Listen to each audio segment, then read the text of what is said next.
Olá, ouvinte! Você está na segunda temporada do MIP Talks, uma produção do programa MIP Experience, iniciativa que visa transformar o manejo integrado de pragas na agricultura através da adoção de tecnologias efetivas e baixo impacto ambiental, com benefícios que vão do campo à mesa do consumidor. Saiba mais em mipexperience.agr.br. Sejam todos muito bem-vindos a mais um episódio do podcast MIP Talks, uma realização do programa MIP Experience. Nós estamos aqui recebendo vários especialistas para tratar de um assunto super importante, né? A cada episódio nós trazemos um novo olhar para o manejo integrado de pragas.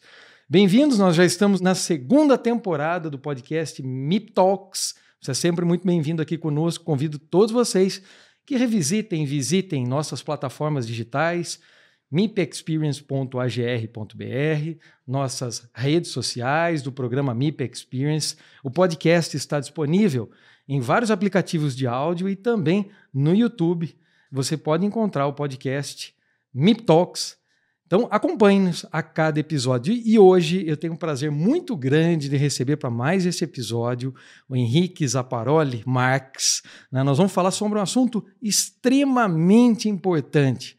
Nós vamos falar sobre a rotina, a estruturação, o planejamento, como é que nós planejamos e executamos bem, como é que o agricultor, né, planeja e executa o seu trabalho, dia a dia. Henrique, seja muito bem-vindo a esse episódio do MIP Talks. Por favor, eu gostaria que você se apresentasse aí para o nosso público, o pessoal que nos acompanha aqui. É um prazer enorme estar aqui com vocês, uma grande satisfação poder participar desse programa. E, bom, então me chamo Henrique, como você colocou, eu sou agrônomo, formei aqui em Piracicaba, na Exalc, e veio desde da minha formação ali trabalhando com esse tema de gestão de propriedades rurais. Comecei minha carreira trabalhando com leite. Trabalhei 8 anos com leite junto com o professor da Exalc. Eu não sei se você chegou a conhecer o professor Paulo Machado. Sim, puxa vida. E ele tinha uma disciplina de gestão. Para mim era a melhor disciplina de gestão da Exalc, gestão de fazendas, né? Era no departamento de zootecnia, que era dele. Que era uma disciplina que falava de gestão de fazendas de leite. E aí eu comecei minha carreira, trabalhei com ele muitos anos, levando esse conhecimento que ele já estava desenvolvendo, trazendo o Lean, que daqui a pouco nós vamos falar o que é, né, para dentro das propriedades de leite. E em 2016, o pessoal do Grupo Sequita procurou a gente, porque eles já estavam colocando em prática esse modelo que o professor Paulo criou, ele chama de sistema MDA, para o leite do Grupo Sequita, e eles queriam levar isso para a agricultura. Levar isso para a produção de cenoura. Na época, o Makota estava como presidente do grupo, falou, a gente tem que ter a mesma cultura gerencial do leite em todos os outros negócios da Sequita. E a gente começou a levar isso para a agricultura lá em 2016. Começamos um projeto com a Sequita de adaptar esses conhecimentos de gestão de processos, de como organizar o dia a dia, a rotina das pessoas, para que as operações acontecessem na hora certa e do jeito certo, para a produção de cenoura, alho, beterraba, na época, lá junto com a Sequita. Olha, eu vou até aproveitar esse gancho aí para mandar um abraço para o meu amigo Eduardo Sequita, nós formamos juntos. A Sequita, cara, é um grande exemplo, né, Henrique? Ela é um grande exemplo para todos nós em termos de... Nós falamos aqui muito sobre sustentabilidade, a produção do alimento seguro lá nas gôndolas dos supermercados. E ela é um grande exemplo porque tem vários movimentos que acontecem dentro da Sequita, né, que já é um grande grupo e que inspiram, inclusive, outros agricultores. Isso para a gente no agro é muito importante, né? Temos referência, né, de algumas empresas que acabam puxando o setor. Isso é muito bom. Agora, deixa eu fazer um comentário para começar. Nós vamos falar então aqui, eu anunciei o nosso episódio dizendo que nós vamos falar sobre planejamento, organização. Nosso objetivo aqui é pensarmos em como reduzir custos sempre, né, tendo melhores resultados econômicos, mas também, né, esse viés importante com relação ao meio ambiente, a sustentabilidade, o alimento que chega de forma segura lá nas gôndolas dos supermercados. Legal. E como eu estava comentando com você aqui agora há pouco, né, é incrível, cara. Há cerca de mais ou menos um ano atrás, né, e até convido a todos que estão nos acompanhando aqui a revisitar o episódio, segundo episódio do MIP Talks. Eu tive a honra aqui, o prazer de falar com o professor Santim Gravena, né, que é uma grande referência em termos de manejo integrado de pragas no Brasil, o professor Pedro Yamamoto. Nós falamos sobre as bases históricas do MIP, né, e depois situamos aqui nossos ouvintes, pessoal que nos acompanha também pelo vídeo, né? Nós falamos muito sobre toda essa história. E no segundo episódio que nós gravamos, lá disponível já há bastante tempo, em maio do ano passado, em algum momento, se eu não me engano, em 20 minutos de conversa, o professor Santinho Gravena insistiu, né, por alguns momentos aí comigo, porque não tínhamos combinado nada, em colocar o sistema Lean dentro do nosso bate-papo. Interessante. Há um ano atrás. Né? Conhecendo o seu trabalho há pouco tempo, né? Falei, puxa vida, o Henrique, né, tem tudo a ver, né, para que a gente possa agora aprofundar nessa conversa nossa, irmos um pouco mais fundo nessa questão do sistema, do pensamento Lean. Perfeito. Eu gostaria de começar esse bate-papo com você, para aqueles que ainda não conhecem. Já ouvi falar, tem alguma coisa a ver com a Toyota, é um sistema que veio do pensamento. Como é que ele surgiu? Nós podemos ir... Vamos sair da agricultura para contar um pouquinho do sistema, depois nós voltamos e como o sistema ele começou a ser aplicado na agricultura. Muito bom, maravilha. E é interessante, todo lugar que eu vou, eu pergunto quem já ouviu falar de Lean, pouquíssimas pessoas conhecem esse termo, né? E, na verdade, pouquíssimas pessoas sabem que a Toyota é uma grande referência em gestão operacional, né? Gestão dos processos de manufatura. Hoje, talvez, o maior caso de sucesso de gestão é a Toyota no mundo, né? E todo mundo conhece a Toyota pela Hilux, mas poucas pessoas sabem que é essa grande referência gerencial para muitas outras indústrias, né? E a Toyota começou lá na década de 30, 40, como uma fábrica pequena, na verdade começou como uma fábrica de tear, sabe? De produzir tecidos. E depois eles começaram a produzir carro. E desde aquela época, para conseguir competir no mercado com grandes indústrias, né, como Ford, Chevrolet, GM... Então, imagina uma fábrica de carros no Japão, país no meio do nada, minúsculo, competir com essas grandes indústrias americanas e europeias. Né? Então, eles tiveram que pensar de uma forma diferente, fazer diferente para conseguir, de fato, competir, entrar no mercado. E essa forma de pensar, né, de gerir o negócio, de olhar para as pessoas, fez com que a Toyota se tornasse a maior montadora do mundo e a marca mais valiosa de carro do mundo até hoje. E aí eu vou trazer um dado interessante que para mim chama muita atenção. A gente vem aprendendo com a Toyota, especialmente desde a década de 70, 80, foi quando os americanos perceberam que estavam apanhando ali dos japoneses e foram para o Japão entender o que eles estavam fazendo de diferente. Inclusive esse termo Lean, a Toyota nunca usou, a Toyota nunca aplicou Lean. A Toyota aplicava o sistema Toyota de produção. Né, que era o que eles tinham desenvolvido lá internamente. O Lean foi um grupo de americanos que foi estudar o que as indústrias no Japão estavam fazendo. Que foram para o Japão buscar essa... E viram que, na verdade, não era algo do Japão, era algo da Toyota, e chamaram isso de Lean. Por quê? Lean, a tradução para português seria enxuto, magro, né? Então, porque eles foram lá achando que uma empresa que está produzindo carro, batendo na Ford, que era gigantesca, esses caras devem ser muito grandes, devem ter muita tecnologia, robô e não sei o quê. Chegaram lá e não era nada disso, era uma fábrica de carro comum. Certo. Na verdade, até com menos tecnologia do que a Ford tinha na época. Eles viram que era algo enxuto realmente. A linha de produção era enxuta, eram poucas pessoas, só que tudo era muito bem pensado, tudo feito de forma muito inteligente. Porque eles entenderam que produzir muito carro não era... fazer as coisas rápido e linha de produção não podia parar, que era a mentalidade da produção em massa, né? Eles perceberam que para eu produzir muito carro, eu tenho que ter um foco em qualidade muito grande e fazer tudo de forma muito bem pensada para eliminar desperdícios. Desperdícios de tempo, de movimentação, de retrabalho. E essa é a base do pensamento Lean. Por isso que eles chamaram de enxuto. Eles viram que era uma fábrica que não tinha gordura.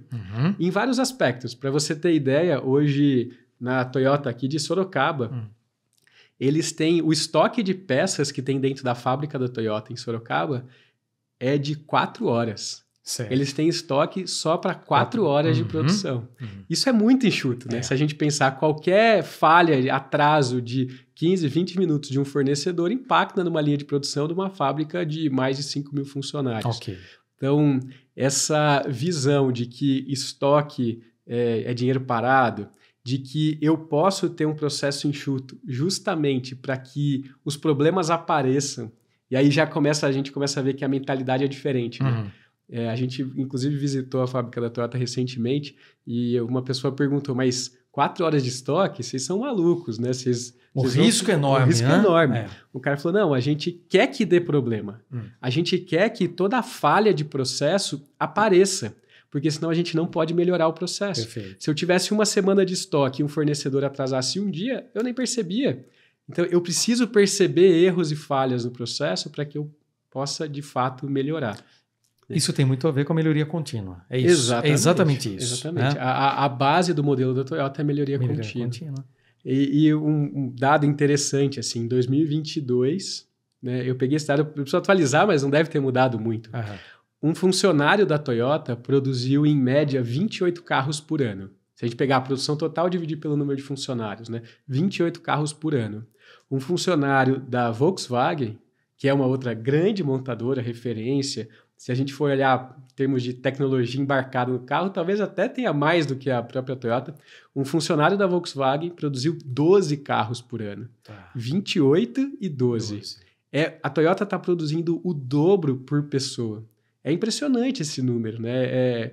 É uma eficiência operacional tão grande que chama muita atenção, né? A gente precisa entender o que esses caras estão fazendo de diferente. Então vamos lá, antes de passarmos agora para o agro, né, com esse conceito. Qual o principal benefício do sistema? Bom, primeiro é você utilizar de forma mais inteligente os recursos que tem disponível para o negócio. Você falou da redução de custo, né? Como é que a gente enxerga, como é que eu reduzo o custo? Se eu começar a cortar gastos, né? Pego lá um DRE da fazenda e começo a ver, estou gastando muito com adubo, vou comprar um adubo mais barato. Estou gastando muito com defensivo, vou trocar a formulação aqui por algo mais barato. Vou começar a cortar pessoas, cortar mão de obra. Vou deixar de fazer manutenção nas máquinas. Todos esses gastos são gastos que, na verdade, ajudam você a produzir mais. Se você diminuir a qualidade do adubo, você vai produzir menos. Né? Então, existe um risco muito grande de cortar gastos dessa maneira. Né? O que vai acontecer no final das contas e o que a gente vê que acontece é que o custo de produção aumenta. A maneira de você reduzir custo de produção é eliminar os desperdícios. É eliminar, e quando eu falo de desperdício, eliminar perdas no processo, né? É você entender que existem, como que eu reduzo erros nos processos, falhas, por exemplo, falha no processo de plantio. Estou plantando semente dupla, falha de plantio. Ali tem muito custo sendo jogado fora. Perfeito. Né? Mas vamos frear aqui antes que a gente entre no agro. Mas vamos lá, estamos quase lá. Estamos chegando. Não, estamos quase lá. Eu acho que é isso mesmo. Entrando então no agro, que eu acho que é o seguinte, né? Pensando no sistema. A primeira mensagem, né? O produtor tem que conhecer muito bem aquilo que ele faz. Conhecer, então, como você colocou, nós falamos em despesas, nos custos. Conhecer quanto que ele investe de fato para entender do que de fato é desperdício. Exatamente. Porque eu acho que o grande ponto é isso, mensurar o que de fato é desperdício. E para isso eu tenho que acompanhar. Quando nós pensamos no programa MIP Experience, nós pensamos muito nessa questão, né? No seguinte, olha, fala-se tanto em manejo integrado de pragas, mas quando você vai para campo, o produtor fala assim, poxa, mas é muito difícil, eu não consigo aplicar. Não, é uma teoria que eu não consigo tirar do papel. Eu não consigo transformar na prática. Isso tanto para a FLV, para as frutas, legumes, verduras, flores, quanto para as grandes culturas. E aí nós começamos a buscar o porquê isso. Né? Por que o produtor não consegue aplicar num sistema que é simples? Diz o seguinte, nós temos que integrar as ferramentas para aplicar, não aplicar uma única ferramenta. Perfeito. Né? Para aplicá-las no momento correto. E se nós vamos aplicá-las no momento correto, nós temos que monitorar, acompanhar. Bom, vamos lá. Aqui nós temos o conceito voltado para os aspectos fitossanitários da cultura. No entanto, o que nós estamos tentando trabalhar é o seguinte, para que funcione dentro dos aspectos fitossanitários, nós precisamos ampliar, né, essa visão do produtor com relação ao MIP e transformá-la aí, levar os conceitos de MIP para a gestão da propriedade. E aí, como nós estamos falando de economia, evitar desperdício, em termos de gestão, o sistema Lean, ele pode, deve, com certeza traz um grande ganho para o produtor nesse sentido, né, entrando aí nessa questão da redução de desperdício. Sem dúvida. Eu acho que você trouxe um ponto fundamental, que é para eu encontrar desperdício, eu preciso entender primeiro o que não é desperdício, ou seja, o que gera valor para o meu cliente, né? E é sempre com esse olhar para o cliente também. Essa foi uma das grandes reviravoltas da Toyota ali, é o foco no cliente. E no nosso caso, então, como que eu trago agora algo que funciona numa indústria de carro para agricultura? Para agricultura. Né? Tem um conceito importante que é diferente, tem muitas diferenças de uma fábrica de carro para uma lavoura de FLV ou de qualquer outra cultura, né? Uma estufa, mas tem um aspecto fundamental de diferença que a gente está falando de um processo biológico. Né? Quando a gente está falando de produção agrícola, é um processo biológico. A partir do momento que você colocou a semente no chão ou uma muda num canteiro, aquele processo vai começar e você não consegue parar ele. Você não consegue falar, igual acontece na fábrica da Toyota, de apertar um botão, parar tudo e falar, espera uma semaninha aí que está sem água, daqui a pouco a gente continua. Não dá para fazer isso. Então, a gestão do fluxo é muito importante dentro da agricultura. Em que sentido? Você tem um processo que, a partir do momento que ele começa, ele não para mais, e ao longo desse ciclo fenológico da planta, né, do plantio até a colheita, ele vai seguir acontecendo. Qual que é o nosso grande papel ali dentro? É dar suporte para que essa planta expresse o seu potencial produtivo dentro das condições ambientais que a gente tem. E que é diferente do carro, né? O carro não se monta sozinho. Você tem que botar lá o pneu nele. A planta, ela se monta sozinha. A gente tem que dar as condições para ela. A gente tem que entender o que ela precisa em cada etapa do ciclo fenológico e saber conversar com a planta, entre aspas, e ela falar, tô com sede, quero água. Água tá aqui para você. Tô com frio, tá aqui.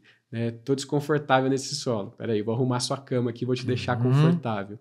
Esse conforto para as plantas, né? Isso é algo que eu aprendi muito com o professor Paulo. Ele falava muito de conforto para as vacas. As vacas produzem bem se estão confortáveis, né?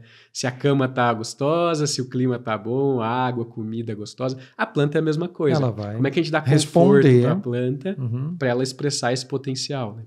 Então, o que é a gestão do fluxo na agricultura? Eu garantir que as operações de suporte ao ciclo fenológico, e tudo que a gente faz é de suporte àquela planta, desde eu preparar um solo para ela ter uma cama confortável, até eu fazer um plantio adequado, com espaçamento, população adequada, e depois todos os outros tratos culturais, de irrigação, de pulverizações, de manejos naquela lavoura, até a colheita, são atividades de suporte.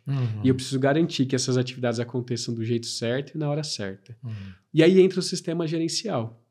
Né? Como é que eu desenho todo o sistema de gestão, então, agora do meu negócio, em volta desse ciclo fenológico, para garantir, para entender primeiro o que a planta quer e na hora que ela quer, e como que eu executo essas operações dessa maneira, né? Então, essa é uma diferença importante da gente entender, que o nosso papel é de suporte à planta.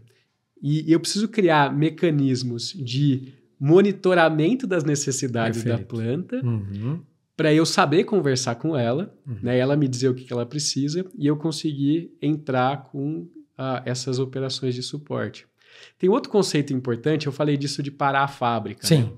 Né? A Toyota criou essa lógica. Qualquer operador da fábrica da Toyota tem a responsabilidade de apertar um botão vermelho quando ele encontrar um defeito no carro. Para que a linha pare e que esse defeito possa ser corrigido antes do carro ir para frente. E mais, eles possam pensar no que levou aquele defeito. Qual foi a causa que levou aquele defeito para que isso não aconteça de novo. Então, você vai lembrar, antigamente a gente comprava o carro, tinha aquele monte de selinho de ok no vidro, né? Os joinhas e tal. Porque os caras produziam o carro, chegava lá no final, vinha alguém com um checklist para ver o que tinha acontecido. A Toyota falou, não posso deixar acontecer isso. Eu preciso garantir que a hora que o carro chega lá no final, ele está perfeito. Então, a gente vai parar a linha de produção quando for necessário. Então, essa cultura de parada, né, faz parte do pensamento Lean. Uma cultura de parar o processo. Na agricultura, a gente tem que fazer a mesma coisa. Para garantir que a planta tenha o melhor suporte, apesar de eu não poder parar o processo biológico, eu tenho que parar as operações quando eu vejo que tem um defeito. Vou dar um exemplo, né? Se eu chego para plantar, eu sou plantador de alface. Eu chego para plantar e eu vejo que o canteiro não está nas melhores condições. Tem torrão, está compactado, não está com a umidade certa, o mulching não está bem colocado.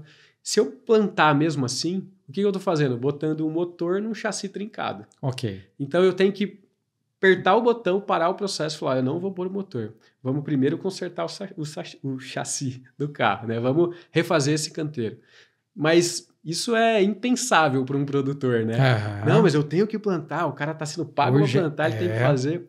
Mas é um custo muito mais alto, porque eu vou plantar nesse solo mal preparado, e aí eu poderia produzir, sei lá, 12 pés de alface por metro quadrado, e eu vou produzir 4.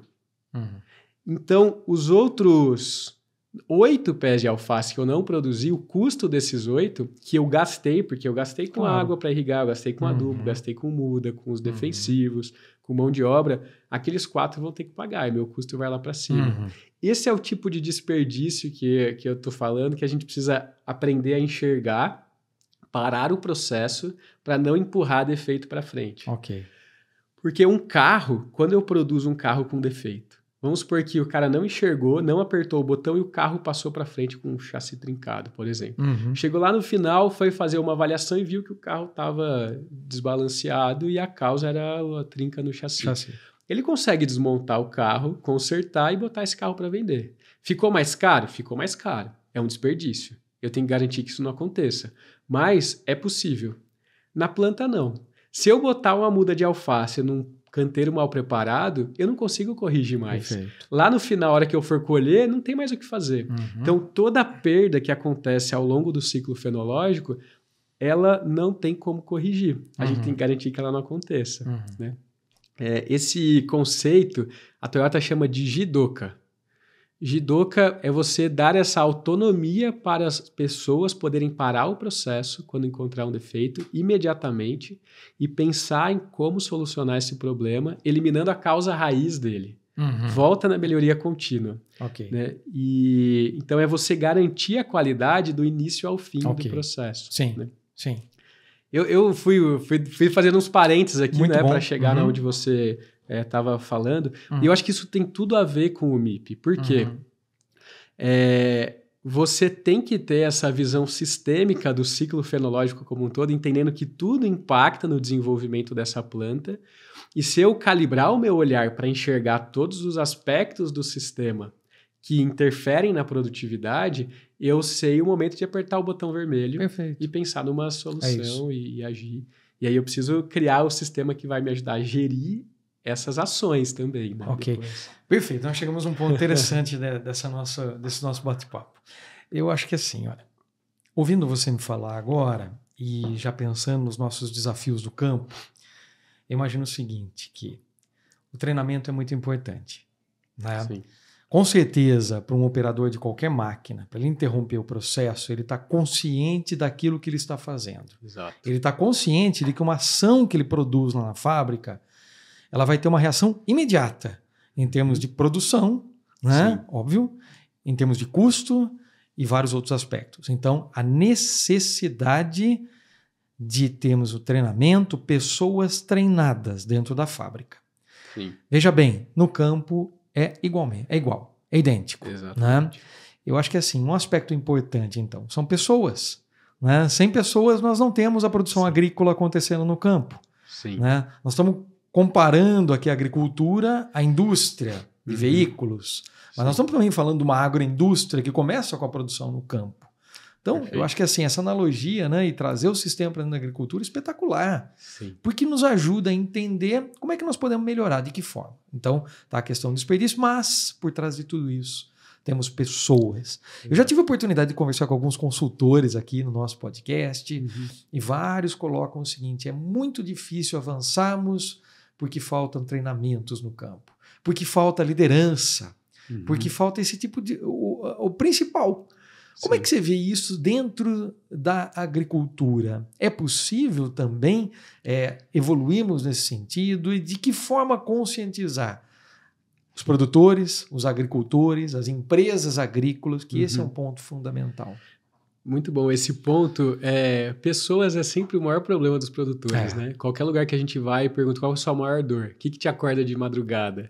pessoas. É sempre mão de obra, falta mão de obra. E a gente está passando por um período de escassez de mão de obra, né?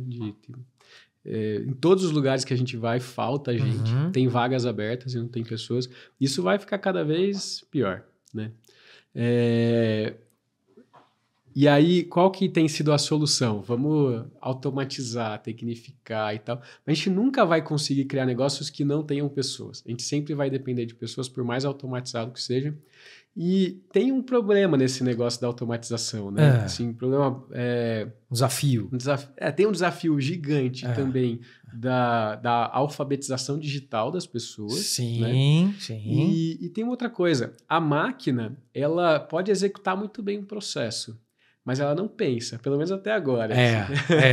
Mas essa capacidade de enxergar problemas, de resolver os problemas, de encontrar a causa raiz, de criar uma lógica de raciocínio de solução de problemas, hoje a máquina ainda não tem. E as pessoas têm. E essa foi uma grande diferença que a Toyota percebeu. Ela falou, eu tenho aqui dentro da minha indústria um capital de pessoas que está totalmente subutilizado, porque eu estou tratando elas como máquinas. Certo. Eu quero que elas apertem parafuso. Certo. Mas elas têm uma capacidade muito maior de apertar parafuso, que é pensar em como melhorar o processo de apertar parafuso. Então, essa visão para as pessoas como um capital intelectual dentro do negócio, e eu estou falando de todos, não só agora o dono, o gerente da fazenda, mas todos os operadores. Se a gente conseguir desenvolver essa capacidade das pessoas pensarem, passa a ser um recurso muito importante. Isso não é fácil, né? Não é. Unir o operacional ao estratégico, vou pensar. Né? E, assim, claro que isso não é um trabalho... Não existe um pó mágico que você fala, dá isso aqui para as pessoas comerem que elas vão virar pessoas pensantes. Não existe isso. Isso passa por desenvolver lideranças, como você falou. A gente precisa desenvolver as lideranças dentro do negócio para que elas consigam capacitar as pessoas no dia a dia, no ambiente de trabalho. E tem algumas coisas, trazendo um pouco mais para a prática agora, que é fundamental. Então, primeiro de tudo, como que eu começo a capacitar uma pessoa? Ela tem que ter muita clareza do resultado que se espera do trabalho que ela está executando. Então, o cara que está batendo canteiro em cima do trator, ele tem que ter clareza quem que é o cliente dele. Quem que é o meu cliente? Não o cliente lá, a dona de casa que vai comprar cenoura. Não. Quem que é o meu cliente agora? Meu cliente é o cara que vai plantar. O que esse cliente quer receber de mim? Que jeito que esse cara quer receber o canteiro, o solo, o mulch, a estrutura de solo? Ele tem que estar com essa visão desse resultado esperado pelo cliente enquanto ele está em cima do trator. Foco no cliente. Foco no cliente. E pode até ser que ele mesmo vá plantar depois. Sim. Mas naquele momento que ele está em cima do trator, ele está com o chapéu de preparador de solo ali e ele está olhando para o cliente dele imediato com essa clareza do resultado esperado. Então, essa é a primeira coisa, a gente dá a clareza do resultado esperado para as pessoas. Porque ele não consegue enxergar desperdício se ele não tiver clareza do que o cliente valoriza. Porque tudo que ele fizer que não entrega o que o cliente dele quer é um desperdício.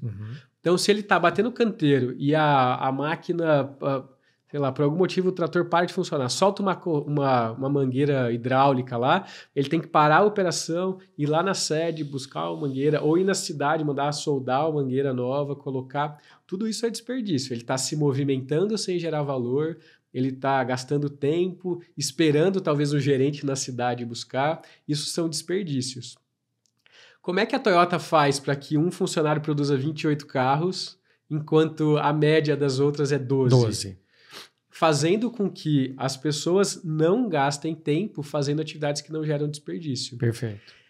E é impressionante, Marcelo, se a gente for acompanhar as pessoas, se a gente tiver o hábito de entrar numa fazenda e ficar só olhando uma pessoa trabalhar, uma pessoa fica acompanhando o processo dela.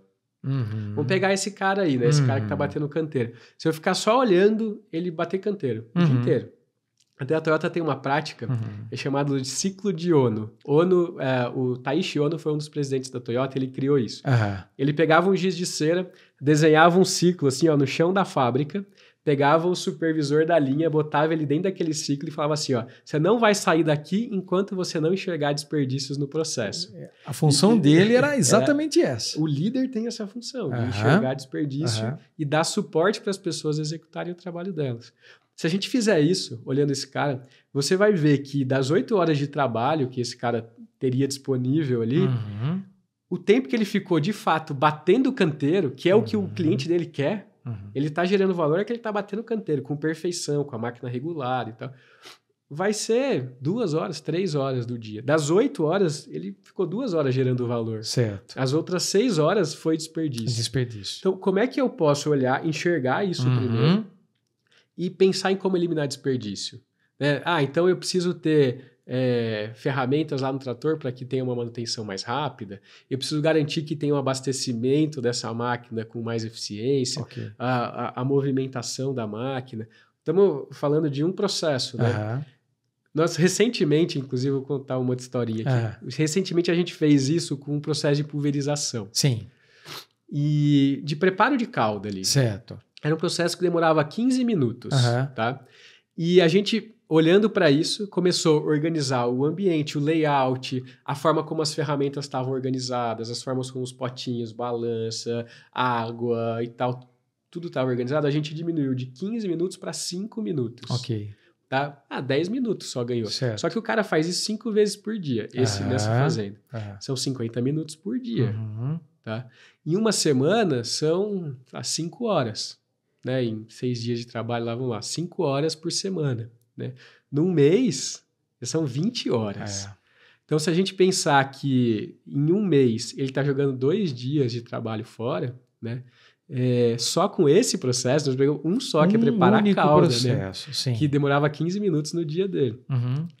A gente começa a ver que a gente aproveita muito mal a mão de obra que a gente tem. Então, como resolver o problema de mão de obra?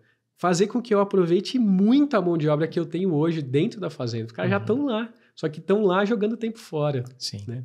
Porque a gente não tem o nosso olhar calibrado para enxergar desperdícios no processo. Então, essa é uma das coisas que eu enxergo, que a gente enxerga, para solucionar esse problema com mão de obra. Primeiro, eu aproveitar, de fato, o tempo das pessoas ali dentro. Segundo, capacitar elas para elas enxergarem os desperdícios. Porque eu fiquei observando esse cara lá trabalhar 15 minutos e vim embora. Sim. Mas ele tá lá, ele continua fazendo. Continua. Ele estava fazendo esse processo há 5 anos na fazenda. E ele não enxergava. Por quê? Ele nunca foi capacitado a enxergar isso. Né?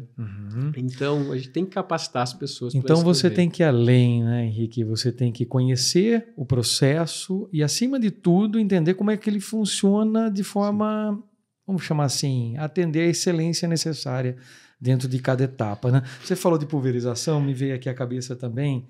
Né? Tem um aspecto que a gente sempre discute, né, no MIP que é bastante relevante hoje, que foi uma das portas de entrada de crescimento para o setor de bioinsumos no Brasil, que é a resistência das pragas aos produtos químicos.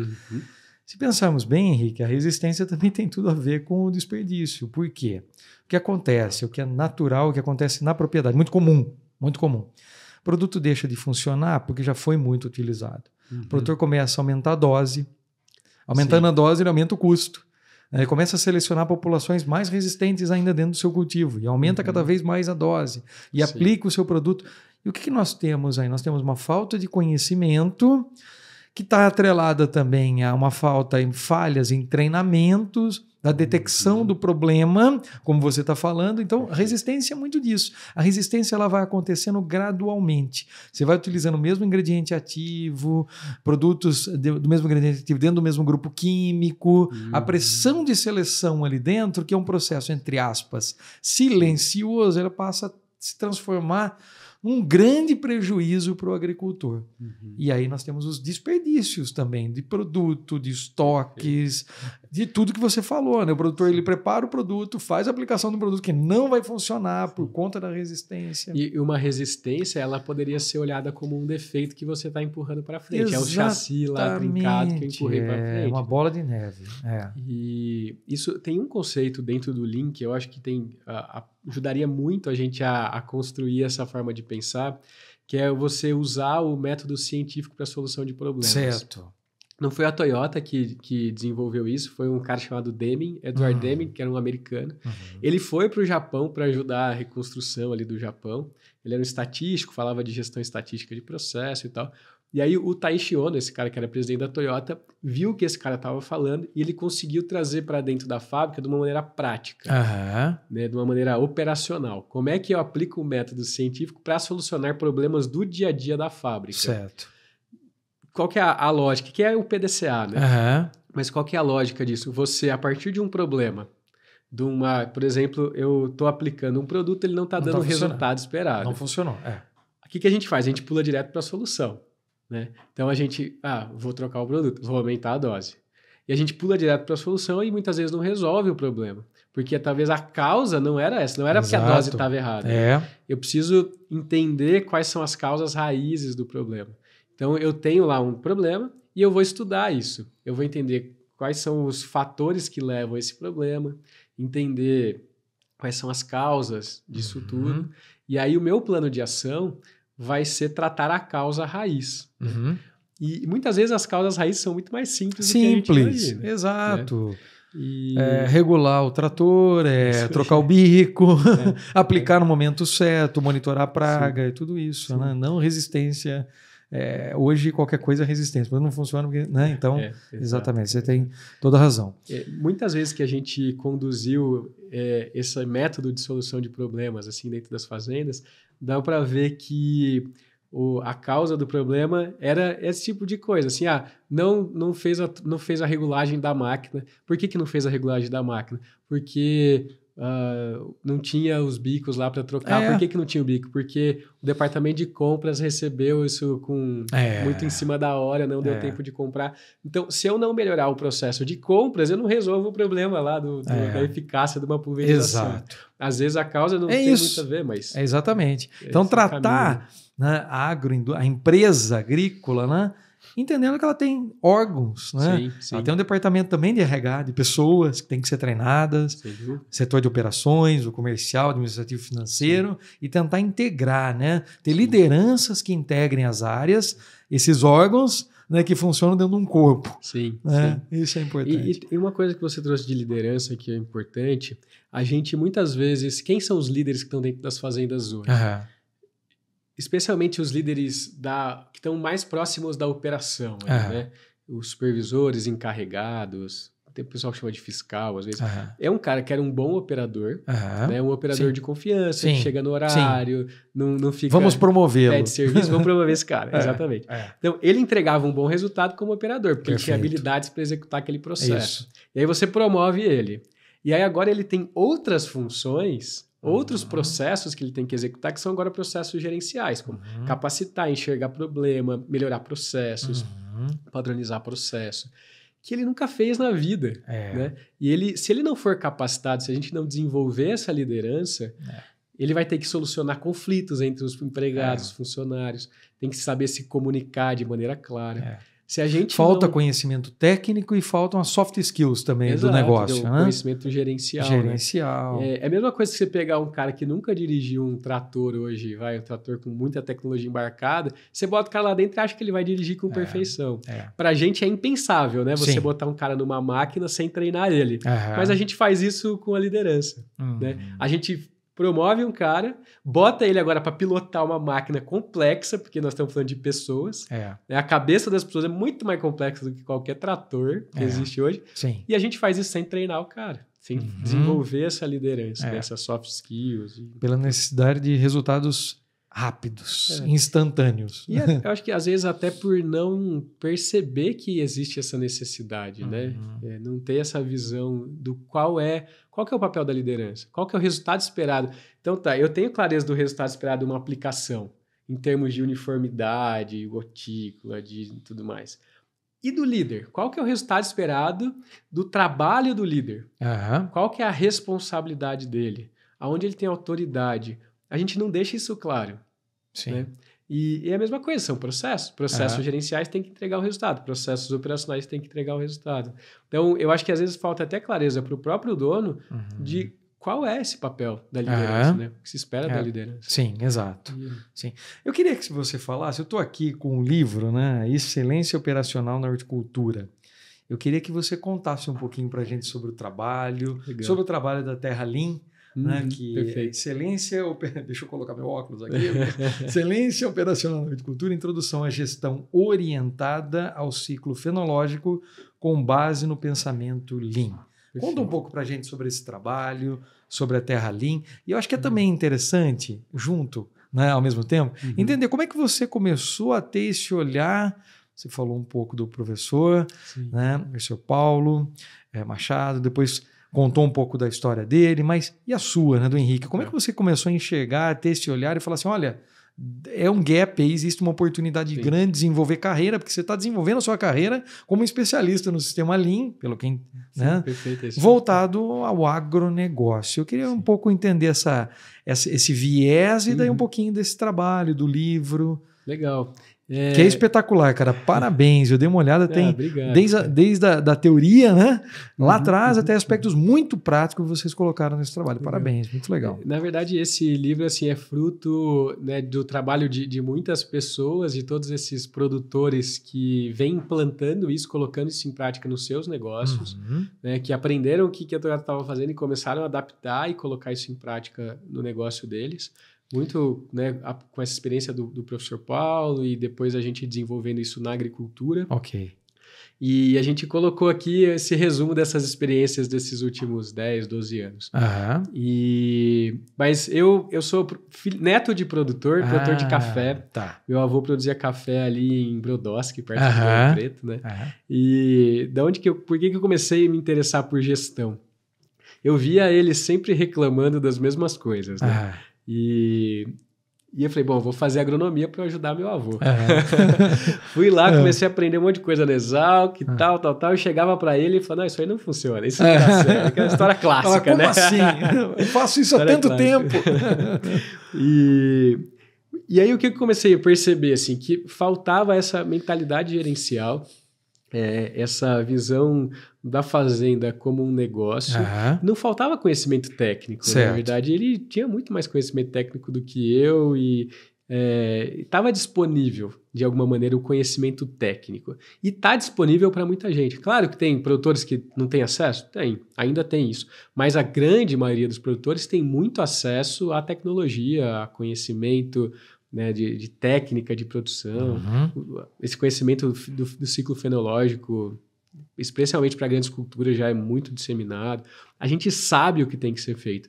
O que a gente não sabe é como pôr tudo isso em prática, que é esse conhecimento gerencial. Certo. E aí eu comecei lá no começo da graduação, né, me interessar por isso, fui fazendo estágios nessa área de gestão. Desde o início, então, você teve esse... Desde o início, eu fiz estágio com o Vavá, com o Chirota, do Departamento de Economia. Certo. E aí o meu TCC, cara, foi um negócio meio maluco. Assim, eu tinha ido para os Estados Unidos estudar comportamento do consumidor. Sim. E aí eu voltei para o Brasil e falei, esse negócio de psicologia, estudos comportamentais, talvez seja a chave para eu entender por que o produtor não aplica conceitos de gestão que na indústria já é muito disseminado. Por que na agricultura isso não acontece? E aí o meu trabalho, meu TCC foi estudos comportamentais aplicados à agricultura. Esse era certo. E não tinha ninguém que queria ser da banca. Porque quem vai discutir? Vai avaliar esse negócio? Quem vai poder discutir? E aí um colega da República falou, chama o professor Paulo, que ele talvez ele te ajude. Tá? Foi quando eu conheci ele, foi apresentando meu TCC. Então eu comecei um pouco aí, sabe? E aí a gente vem desenvolvendo, em 2016, começou esse trabalho com agricultura, né, para além do leite, com agricultura no Grupo Sequita, e os produtores de HF começaram a se interessar e colocar em prática. Certo. O Joy Vale, da Fazenda Malunga, em Brasília, o Reginaldo, da Solo Vivo, que fica em Ibiúna, o pessoal da Lavita, até em Andradas, começou a colocar isso em prática. E aí a gente veio vendo que dava para aplicar a agricultura esses conceitos, com Você já citou o Sequita, né? Que também está nesse grupo, que tá, né? Aí. Então, em 2022, a gente juntou esse grupo de produtores para formar uma cooperativa educacional. Recente. Bem recente, bem recente. Com a ideia de disseminar o que eles estavam aprendendo lá dentro para mais produtores. Tá. Porque o que a pessoa aprende, a hora que está implantando o Lean dentro da sua fazenda, tem muito mais valor do que qualquer livro da Toyota que você pode ler. Esse conhecimento prático. Aplicável. Então a gente falou, como que a gente pode pegar todo esse aprendizado, todo esse conhecimento que está dentro da cabeça desses caras, tanto dos donos desses negócios, mas também gestores, gerentes que estão ali dentro, né? E levar isso para mais gente. E aí a gente fez isso no formato de uma cooperativa. Certo. Então hoje nós somos uma cooperativa educacional, o foco nosso é a educação, formada por produtores rurais educadores. Então, a sala de aula dos cursos que a gente dá e tudo mais são essas fazendas. Todos os cursos são presenciais dentro de alguma das fazendas desses cooperados. São cursos abertos para qualquer produtor, qualquer gestor, mas é lá dentro da fazenda desses cooperados. Ok. Então, hoje nós somos um grupo de 22 cooperados e que estão de diferentes maneiras disseminando, aplicando esse conhecimento todo. E aí, nesse livro, a gente resumiu um pouco dessa experiência desse grupo de cooperados, contando algumas histórias, sistematizando esse conhecimento de uma maneira um pouco mais didática, ilustrada, né? Então, esse é o fruto disso daí. Então, você falou cooperativa e a escola que é a Terra Lean.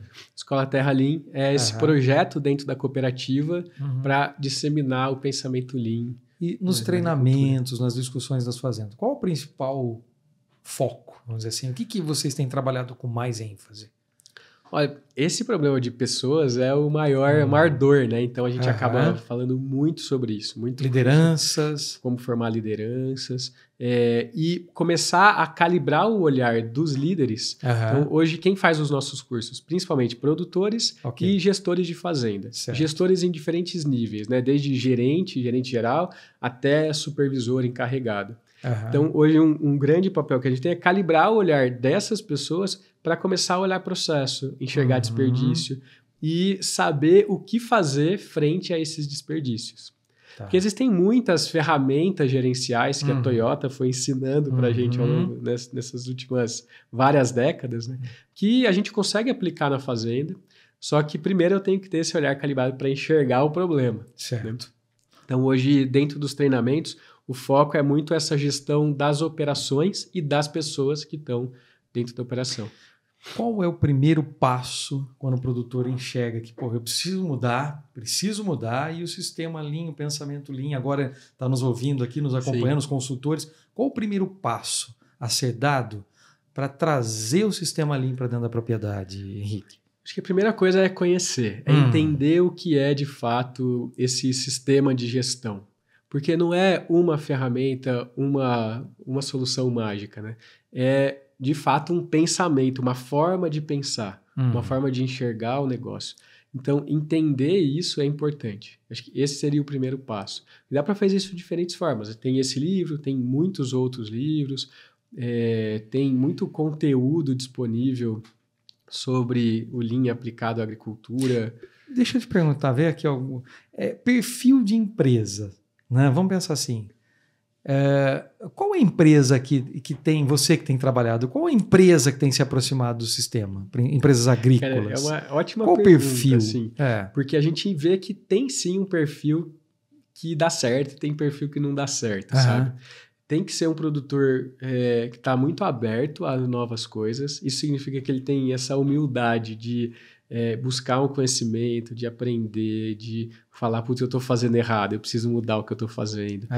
Cara, isso é fundamental. Se não tiver... Estar aberto a isso. Se não tiver essa abertura do dono, cara, não funciona. Já vimos muitas vezes, assim, o gerente da fazenda sentir a dor, vir fazer o curso, ele quer implantar, mas o dono não quer, o dono não acredita e não vai. Isso aconteceu já, acontece. Muito, muito. Ou o filho do dono vai fazer e quer colocar em prática e não consegue. Ele até consegue implantar na área que ele atua, onde ele tem um pouco mais de autonomia, mas ele não muda a cultura do negócio como um todo. O dono tem que querer, cara.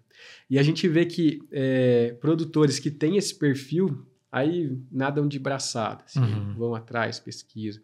que é o caso desses que eu citei e de vários outros que vem aplicando. Né? E nesses casos que você citou aí, de algumas empresas que são super conhecidas aí no setor, né? Mudanças aconteceram nesses últimos 2 anos. Dá para mensurar essas mudanças? Nossa, que tipo de impacto essas empresas tiveram? Eu vou contar um caso da Sequita, que até tá no livro, dados, mas muito icônico. A Sequita começou em 2016, esse processo, na agricultura. Né? Tá. De 2016 até o ano passado, que foi quando a gente publicou o livro, no processo de beneficiamento de alho, tá? Que vai desde da preparação da semente e plantio, e depois, quando o alho está pronto para colher, colheita, toalete e tudo mais, eles fizeram 64 projetos de melhoria nos processos. Então, nesses 5 anos, 64 projetos, mais de 10 projetos por ano de melhoria contínua e tal. Um plantador de alho, em 2016, plantava ali, em média, 800 metros de canteiro por dia. Tá? Tá. Hoje, o cara planta 1.400 metros por dia. Puxa vida. Isso não significa que ele está fazendo mais rápido. Mais rápido. O que mudou? O que mudou? O que mudou? Eliminar desperdício. Então, ele começava a plantar. E aí, chegava no lugar, acabava a semente que ele estava carregando aqui no saquinho. Ele tinha que ir lá na beira do pivô, pegar mais semente e voltar. Ele ia plantar, o solo não estava perfeito, a semente atrasava, era para chegar, o pessoal chegava para plantar, a semente não tinha chego ainda. Eles foram melhorando o processo, para garantir que o tempo que ele tinha para plantar, ele estava plantando tranquilo, com tranquilidade, sem correr, porque a qualidade do plantio é fundamental, né? Essencial. A posição do dente de alho e tal. Então, foram processos, melhorias como essa. E o que é interessante, o custo de plantio caiu 40%, cara, de 2016 para cá. Tá. Caiu 40%. O custo de plantio. Custo de plantio. Isso tudo com dados deflacionados, né, para a gente comparar maçã com maçã. E o salário desses plantadores ali quase dobrou nesse período. Então, a gente não está diminuindo o salário das pessoas, nós estamos enxergando o processo de forma inteligente. Isso resolveu um outro problema para a Sequita. Não tinha mão de obra, ninguém queria plantar alho. Hoje, tem fila de gente querendo plantar alho na Sequita, porque o cara ganha mais. O mesmo cara que na Sequita está plantando 1.400 metros na média hoje, talvez num outro lugar ia plantar os 800. Então, ele prefere trabalhar na Sequita. Né? Como esse exemplo, tem vários outros, assim, que são coisas, soluções simples, mas que você tem que ter esse olhar de melhoria contínua todos os dias. Né? E enfim, tem muitos resultados. Tem muitos exemplos, muitos resultados, mas é necessário medir e tirar, quebrar um pouco esse preconceito, né? De que não é possível, né? Não dá para melhorar. A gente enxerga aqui nos seus vários exemplos, né? Que desde o plantio até a colheita, nós temos muito o que fazer, tem muito trabalho a ser feito, né? E esse trabalho traz resultados imediatos e no curto prazo. Nós estamos falando 2 anos, né? Resultados significativos. Com certeza. Né? Henrique, olha, eu queria deixar aqui para o pessoal, não sei se o pessoal das câmeras aí consegue me dar esse é o livro, né, que nós mencionamos agora. Onde nós encontramos? Cara, esse livro tem no nosso site, terralim.com.br. Terralim.com.br. Nós vamos deixar aqui na descrição do episódio também. E tem a versão dele física, né? Como você está aí. Tem a versão digital, para quem prefere. Okay. E tem ele em audiobook. Que joia! A gente gravou audiobook para o pessoal escutar no carro, escutar. Tem o pessoal. Outro dia um produtor mandou mensagem, eu tô aqui batendo canteiro, escutando seu livro. Cara. Que legal. Dentro do trator. A gente fez o audiobook para ser acessível, porque a gente sabe que o produtor não está acostumado a ler também. Né? Entendi. É um livro bem ilustrado, né? A gente falou, vamos encher de figura pro cara falar assim, muito legal. Eu li aqui, muito legal. Mas ele também tem essa versão em audiobook.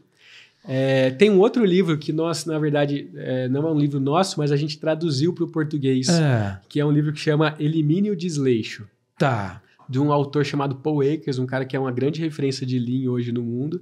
Ele tinha esse livro em inglês, a gente, com a autorização dele, traduziu para português. E ele está disponível de graça, inclusive. no nosso site. No nosso Instagram, eu acho que tem um link para acessar isso. E tem também o audiobook e tem o livro escrito para quem preferir. Perfeito, então, muito bom. Legais, cara, passou super rápido a nossa conversa aqui. Queria agradecer você, porque hoje você trouxe um olhar importante para o programa MIP Experience, né? E para o manejo integrado de pragas de um modo geral. Aqui nas áreas de FLV, nas grandes culturas. Acho que assim, trazer o conceito, né, Lean, sistema Lean para dentro do conceito de MIP faz todo sentido. Né? Aquilo que o professor Santin Gravena mencionou 1 ano atrás e que já vem trabalhando, porque o que ele me contou foi o seguinte, o início do MIP aqui no Brasil e no mundo, ele também se deu através dessa inspiração. Né? E que bom, muito legal, e que legal, e como é bom acompanhar e ver que o conceito, o sistema, o pensamento, ele está reverberando. Sim. Aqui nós falamos muito de MIP, nós falamos do MIP, porque para o MIP nós temos 3 pontos super importantes. Né? A integração das ferramentas, o uso das ferramentas no momento certo, vai trazer benefícios para o agricultor e para todos nós como consumidores. Que benefícios? Econômicos, sociais, e também os benefícios ambientais. Isso aí é ESG, né? A sigla que nós estamos discutindo o tempo todo, né, hoje. Há muito tempo. Há muito tempo. Antes de falar de ESG. E a mesma coisa com aquilo que hoje nós denominamos de sistema ou pensamento Lean. Então, a sua contribuição ela foi muito importante para nós. Aqui eu agradeço. Mas antes de finalizar, eu gostaria que você deixasse uma mensagem, né, para os nossos... Quem está acompanhando aqui, os agricultores, consultores. Nós temos auditores hoje das certificadoras que estão nos acompanhando. Como é que eu gostaria muito que você deixasse essa mensagem, né, presente e de futuro com relação ao seu trabalho. Legal. Primeiro, foi um prazer enorme participar. Muito obrigado pelo convite. E acho que se der para deixar uma última mensagem para o produtor, é que ele passe a enxergar tudo que é feito na fazenda como um processo. E todo processo pode ser melhorado. E mais, vou usar uma frase do Taishi Ono, o presidente da Toyota, que é: melhore o que já foi melhorado. Então, tudo que você melhorar ainda pode ser melhorado. E se a gente conseguir criar essa cultura na fazenda de melhoria contínua, pequenas melhorias incrementais diárias em todos os processos, a gente vai ter melhores resultados. É isso que faz uma grande diferença.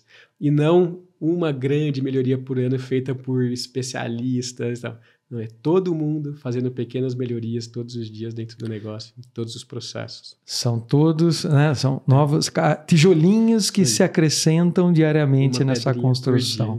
Parabéns, meu amigo, parabéns, o seu trabalho tem inspirado muitos agricultores. Fico feliz aí de ouvir esses cases dos colegas aí. Você é sempre muito bem-vindo aqui, viu? Vamos marcar próximo, porque nós temos muito ainda que conversar aqui. Dá para ficar o dia inteiro aqui falando. Isso aí. Muito obrigado, Marcelo. Obrigado a você, Henrique. Pessoal, agradeço a todos vocês que nos acompanharam em mais esse episódio do podcast MIP Talks. Você é sempre muito bem-vindo aqui conosco. Convido a todos que revisitem os nossos episódios, aqueles que ainda não tiveram aí acesso e ainda não tiveram acesso aos episódios publicados anteriormente, então entrem lá nas plataformas, nos aplicativos de música, de som, né? O Spotify é um desses aplicativos, o YouTube é um desses aplicativos. Também visitem as nossas plataformas digitais, mipexperience.agr.br. Esperamos vocês até o próximo episódio. Muito obrigado. Você acompanhou o MIP Talks, uma produção do programa MIP Experience. Idealização e realização ProMIP Manejo Integrado de Pragas.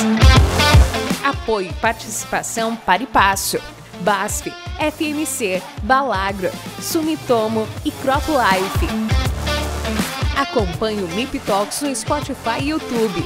Obrigada pela sua companhia e até o próximo episódio. Tchau!